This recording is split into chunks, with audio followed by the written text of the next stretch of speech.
आसाम प्रदेश कंग्रेस कमिटिनि जानानै गासै बिटिआर रायजो राजानिसिम बेलासिनि खुलुमनायखौ जासिहरदों। बयखौबो खुलुमबाय। बे समाव जोंनि दिनैनि बे खौरां मेल लेंनायाव दङ आंजों लोगोसे क'क्राझार जिल्ला कंग्रेस कमिटिनि लेङाइ आफादगिरि आदा मानिक चन्द्र ब्रह्म, लेङाइ आफादगिरि आदा महिनी कुमार बसुमतारी, लेङाइ आफादगिरि आदा सरा सांमा आरो बावखुंग्रि ब्लकनिनो आफादगिरि खाम्फा ब्रह्म आरो क'क्राझार जिल्ला डिस्ट्रिक्ट कमिटिनिनो जेनेरेल सेक्रेटारि उइलियाम बसुमतारी दङ, कंग्रेसनि ज्येष्ठ नेता आदा प्रबिन कुमार बसुमतारी दङ, चिरां जिल्ला महिला कंग्रेस कमिटिनि आफादगिरि शीला नार्जारी आरो दङ कंग्रेसनि आगुनि ज्येष्ठ नेता रिना ब्रह्म आरो दिनै गोदानै मोननो हानाय आल्ला बसुमतारी नाराबारि गामिनि। दिनै बियो बेनिखायनो जोबोद मोजां खौरां। आं दहाय होनखानाय बायदि जे आदा आल्ला बसुमतारीया गावनि लाइमोन जौगाफुनाय समनिफ्रायनो समाजजों लोब्बा थाबोनाय, एबसुजों लोब्बा थाबोनाय, बर' साहित्य सभानि सेन्ट्रेल कमिटियाव थानानै हाबा मावबोनाय, थुनलाइयावबो थाबोनाय, मोनफ्रोमबो बर'नि मेजर आफाद आरो एमप्लयमेन्ट डिपार्टमेन्टआव थाबोनाय, स्टुडेन्ट इउनियनाव थाबोनाय आरो मोनसे समाव बिथाङा बे क'क्राझार हायार सेकेन्डारि स्कुलनि जेसेबां भेन्सार मास्टारफोर दङ, प्रथम इतिहासिक आसामाव बांसिन बर' मिडियामाव मास्टार नांगौ होननानै आन्दलन खालामनानै साख्रि सोजेननाय बे आल्ला बसुमतारीया। दा बेखाय बिथाङा जोंनि बे बिटिआर हालामाव जोंनिनो रिजनेल दल आनसलिक दं, बिपिएफ दङ, बिटिआर इउपिपिएल दङ, बेफोर गासैखौबो बिथाङा नेवसिनानै दिनै कंग्रेसआव हाबनायनि निस्सय गावहा मोनसे खारन दङ। बिथाङा गावनो बेखौ बुंनानै लागोन। दा आं बुंनो नागिरनाय बाथ्राया बेनो, रायजो राजाफोर, नंगौ नाय दिनै आदा मानिक चन्द्र बसुमतारीयाबो भेटेरान अफिसारमोन बिथाङा, आदा प्रबिन बसुमतारीयाबो भेटेरान, गाबोन समफोर रिटायार्ड जागोन, बिथाङाबो अफिसार, आदायाबो इडुकेसन डिपार्टमेन्टआव सिनियर एसिस्टेन्ट महरै मावबोनाय सासे अफिसार, बिथाङाबो भेटेरान, आदा सरा सांमायाबो आर्मि अफिसार रिटायार्ड भेटेरान, आदा महिनी बसुमतारी आर्मि अफिसार रिटायार्ड भेटेरान। दा बे जाहैबाय दिनैनि दिनाव रायजो राजानि चइस जे इण्डियान नेशनेल कंग्रेसखौ मानो बजबनानै लादों। खारना खोब सिम्पोल। गोबाङा जोंखौ होनो, आंखौ एखम्बा कमेन्टआव खोब रायहरो, गर्जन दाउलेब बिपिएफआव दङ मानो बिपिएफ हाबाखै, इउपिपिएल दङ नोंथाङा आन्दलन खालामोन मानो हाबाखै। दा बाथ्राया जाहैबाय आं बिपिएफआव हाबोबा संख्रि सेरसेनि दामखौबो आं खमायनो हाया, आं इउपिपिएलआव हाबोबा गेस टेंकि मोनसेनि दामखौबो आं खमायनो हाया। मानसिया संसार जानायाव, रायजो जानायाव मस्ट इसेन्सियेल बुस्थुफोरजों लोब्बा थानाय बेखौहाय सोलाय सोल' खालामनो हानाय गभर्नमेन्टआव थायाब्ला जोंहा जेबो लाब जाया। दा बेखायनो बिजेपिनि अनगायै इण्डियान नेशनेल कंग्रेसआल' मोनसे दोलो जे स्टेटआव एबार 26आव गभर्नमेन्ट फैयोब्ला जोङो बे बिटिसिआव आसामाव गोबां सोलाय सोल' लाबोनो हागोन, रायजो राजानि मोजांखौ मावनो हागोन। आरो 2029आव जुदि कंग्रेसआ फैयोबा राहुल गान्धीनि नेतृत्वआव जुदि राहुल गान्धीया प्राइम मिनिस्टार जायोबा नोंथांमोना नुगोन जे एबार जोङो भारतबर्षआव माबायदि जौगानायखौ लाबोगोन। दा बेफोर गासैखौबो सानै हयै साननानै बे भेटेरान बिथांमोना दिनै रिटायार्ड पार्सनेलिटि बिथांमोना दिनै सानस्रि गोनां गोग्गोम गोसोजों बिथांमोना कंग्रेसआव फैबाय आरो कंग्रेसनि जानानै बर' रायजो राजाखौ बे बिटिआर बासिखौहाय आसाम रायजोआव सिबिनो थाखाय आवगायबोदों। दा बेखायनो आङो दिनैहाय बे समावहाय आं आरो गोबां बुंलिया, फंसे फंनै आदा आल्ला बसुमतारीया बिथाङा दिनै गावनो कंग्रेसआव फैनायनि जाहोनखौ आरो रायजो राजानो मोजां सानस्रि मा उइस खालामदों बेखौ गावनो बुंथोंसै। आदा आल्ला 40थायावबो दासिमबो जोङो केन्डिडेट होगोन, थामहिनबा कन्टेस्ट खालामगोन। आरो जोंनि प्रिपारेसना जोंहा प्राइमारिफ्रा जाजोब्बाय, बुथआ 60-70%, खमथाराव जोंनि बुथफ्रा 50%। दा बे हिसाबै जोंहा सम दङ, मास मोनसेनि गेजेरावनो जोङो फ्राय बुथफोरखौबो कमप्लिट खालामनो हागोन आरो जायगा जायगा बुथ मेलाफ्राबो जाबाय थादों। बे हिसाबै जोंहा कंग्रेस हिसाबै जथेस्थ' साखाफारा आरो रायजो राजाया बिजेपिनि खुंथायखौ बाबाय थोजासे,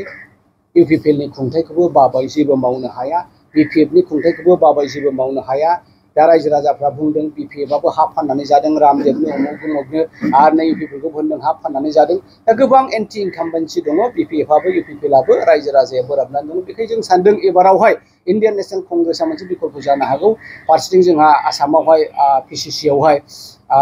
आगुनि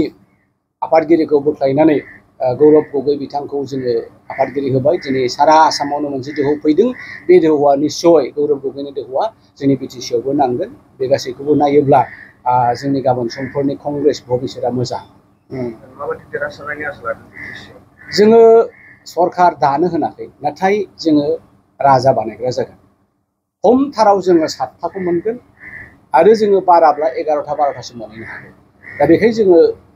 बेखौनो होनो सानदों गोगोमै बिपिएफआनो जा इउपिपिएलआनो जा बा सोरबा मोनसे पार्टियानो जा कंग्रेसखौ बाद होनानै रावबो गभर्नमेन्ट दानो हाया we will be the kingmaker this time in 2025 council election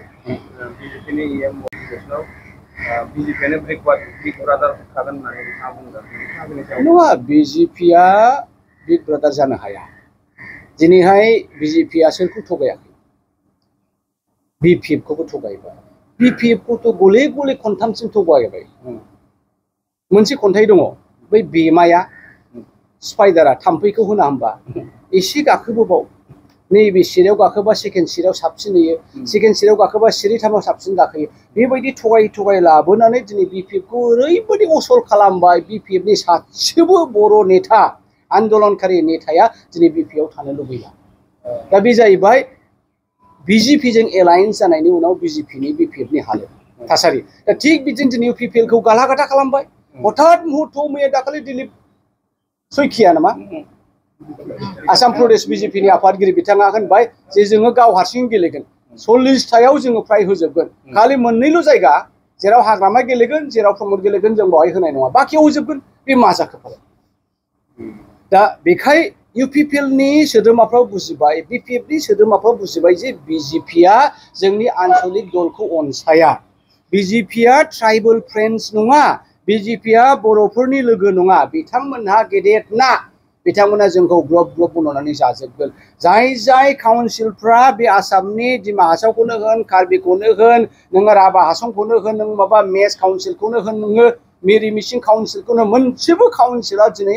गोथाङै थानायनि अबस्थायाव गैया बिपिएफआ गासैखौबो लथं फथं खालामजोब्बाय बिजेपिआ दा बेखायनो बिपिएफआबो जाबाय बिजेपिजों लोगो लानानै इउपिपिएलआबो जाबाय दा बेखायनो रायजो राजाफ्रा जाम्बा नङा बयबो मिथिगौ बिजेपिआ मा सिन्था खालामदों दा बिजेपिआ मा टारगेट खालामदों गावसोरनो गभर्नमेन्ट खुंनो नागिरदों जाय गभर्नमेन्टआ दिनै इउपिपिएलआ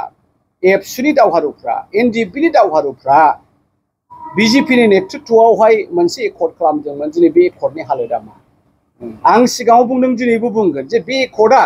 देदगा फुंगा थाइसे खान्थाल फिथाइ नाथाय खान्थालखौ हाफ्लेनानै नायोबा रेवा गरसेबो गैया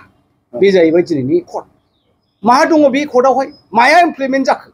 दा इमप्लिमेन्टआनो जायाखैबा आइएएस अफिसारफ्रा माखौ एकर्ड होनखो बेथ' थगायनाय कंग्रेसआ 26आव जुदि गभर्नमेन्ट फैयोब्ला अर्जुन मुसाहारिया बे एकर्ड जायफ्रा सिगनेटरिस आइएएस अफिसारफोरखौ आङो पिआइएल होगोन